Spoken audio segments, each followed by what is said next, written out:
السلام علیکم جی، میں زید زمان بلگرامی ایک نئے انٹرویو کے ساتھ حاضر خدمت ہوں، اور بریلینٹ اسٹوڈنٹ سیریز میں آج ہمارے ساتھ موجود ہیں ایک بریلینٹ اسٹوڈنٹ آدم سلیمان۔ تو آئیں ان سے گفتگو کرتے ہیں۔ آدم، سب سے پہلے آپ اپنا انٹروڈکشن کروا دیں۔ بسم اللہ الرحمن الرحیم۔ میرا نام آدم سلیمان ہے، میرے والد صاحب کا نام محمد سلیمان ہے۔ میں کارکن کوٹ کا رہائشی ہوں، اور اس کے ساتھ میں تعلیم نیو الفرقان ہائر سیکنڈری اسکول پٹیکا نصیر آباد میں حاصل کر رہا ہوں، اور میں نے جو میٹرک ہے وہ الفرقان ہائی اسکول کوٹ پٹیکا سے کی ہے، اور اسی کے ساتھ یہ میرا مختصر تعارف ہے۔ اچھا، یہ بتائیں کہ آپ اپنے آپ کو فیوچر میں کیسا دیکھ رہے ہیں؟ میں اپنے آپ کو فیوچر میں ایک استاد کی مانند دیکھ رہا ہوں، اور اپنے معاشرے کی خدمت کرنا چاہتا ہوں۔ اچھا، آپ اپنے معاشرے کی خدمت کیوں کرنا چاہتے ہیں، ایک استاد کیوں بننا چاہتے ہیں؟ میں استاد اس لیے بننا چاہتا ہوں کیونکہ یہ ایک پیغمبری پیشہ ہے۔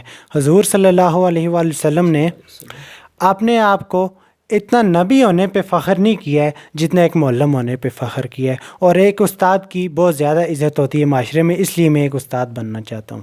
بہترین اسٹوڈنٹ میں کون سی کوالٹیز ہونی چاہیے؟ ایک بہترین اسٹوڈنٹ میں تو بہت ساری کوالٹیز ہونی چاہیے، لیکن میرے لحاظ سے سب سے پہلی کوالٹیز جو ہونی چاہیے وہ اپنے ٹیچرز کا فرما بردار ہو، اپنے والدین کا فرما بردار ہو، اپنے بڑوں کی عزت کرے، اپنے سے چھوٹوں پہ شفقت کرے، اور اس کا کردار ایسا ہونا چاہیے تاکہ اس کا جو کریکٹر ہو وہ معاشرہ اپنائے۔ اصل میں ایک اسٹوڈنٹ کی ترقی میں استاد کا کیا کردار ہے؟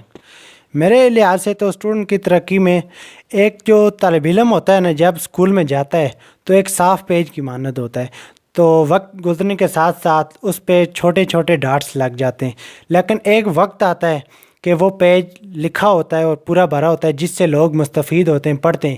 تو میرے لحاظ سے اس پیج کو لکھنے میں اور تمام تر جو ہوتی ہیں محنتیں وہ استاد ہی کی ہوتی ہیں۔ اچھا، آپ زیادہ ٹائم کن کاموں میں اسپینڈ کرتے ہیں؟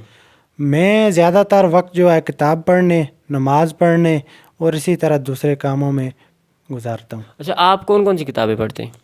میں قاسم علی شاہ کے صاحب کی کتاب پڑھ رہا ہوں آج کل، بڑی منزل کا مسافر، اور اس کے ساتھ ایک کتاب پڑھ رہا ہوں دین اسلام۔ اب مجھے یہ بتائیں کہ ویسے انسان کو جو ہم مسلمان ہوتے ہیں، انہیں آپ کے خیال میں نماز سے کیا فائدہ حاصل ہوتے ہیں؟ نماز سے تو سب سے پہلا فائدہ تو یہ آخرت میں ہمیں نجات ملے گی، اللہ تعالیٰ کو ہم راضی کرنے کے لیے پڑھتے ہیں، اور دلی سکون ملتا ہے کہ روحانی جو ہے نا انسان کو سکون مل جاتا ہے نماز پڑھنے سے انسان کو، اور حضور صلی اللہ علیہ وسلم کی آنکھوں کی ٹھنڈک ہے، انہیں بھی خوشی ہوتی ہے کہ میری امت جو ہے نماز پڑھ رہی ہے۔ تعلیم کا کیا مقصد ہے؟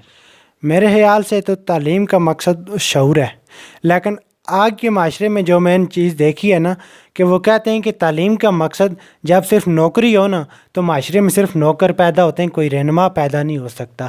اس وجہ سے دیکھا جائے، انگریز کو دیکھیں، انگریز تو چاہ یہ رہا تھا کہ یہ جو لوگ ہیں یہ نوکری کے پیچھے پڑ جائیں۔ اب ہمارے جو نوجوان ہیں ان کو دیکھیں، کلرک کی پوسٹ آئیں گی لاکھوں کے حساب سے ہوں گے، تو انگریز کا جو مشن تھا وہ پورا ہو رہا ہے، اور ہمارا جو اصل تعلیم کا مقصد ہے وہ پورا نہیں ہو رہا ہے۔ آپ کے خیال میں وہ کیسے پورا کیا جا سکتا ہے؟ میرے حساب سے تو یہ بہتر اس طرح ہو سکتا ہے کہ جو اساتذہ ہیں جو اپنے اسٹوڈنٹس کو، طالب علم کو گائیڈ لائن دیتے ہیں، ان کو چاہیے کہ وہ نوجوان میں یہ شعور پیدا کریں کہ تعلیم کا مقصد نوکری نہیں ہے۔